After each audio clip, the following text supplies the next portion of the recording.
AP state unit నిన్న జరిగిన అరాచకం డాక్టర్ శంకర్రావు గారు ఒక మాజీ మంత్రి మరియు ప్రెసిడెంట్గా ఎమ్మెల్యే ఉన్న శంకర్రావుపై జరిగిన వ్యవహారం చూస్తుంటే ఇది దళితులపై ఏదో కక్ష సాధింపు చర్యగా భావిస్తున్నాం. బాధతో ఉన్నది. నిన్న చూస్తే అదే కొనగేటి రోషయ్య సేమ్ ల్యాండ్ గ్రాబింగ్ కేసులో ఉన్నారు. కానీ ఆయనకు చేసిన వ్యవహారము అదే దళితుడు అయిన ఎమ్మెల్యే శంకర్రావుకు చేసిన వ్యవహారం పోల్చుకుంటే ఆయనకేమో గవర్నర్ పదవి ఇచ్చారు.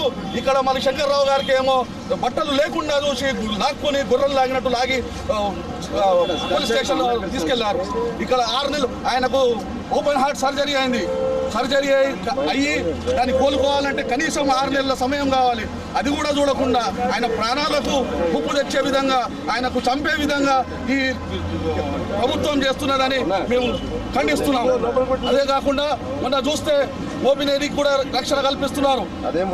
అట్లనే మరి అసదుద్దీన్ ఓవైసీది 2005 కేసును ఓపెన్ చేసి 2013లో దాన్ని అరెస్ట్ చేస్తున్నారు. ఇవన్నీ చూస్తుంటే దళితులపై, ఎస్సీ, ఎస్టీ, ఓబీసీ మైనార్టీలపై ఏదో హత్యకు మరి ఏదో కుట్ర పన్నుతున్నారని మేము భావిస్తున్నాము. ఇవన్నింటినీ మేము ఖండిస్తున్నాము.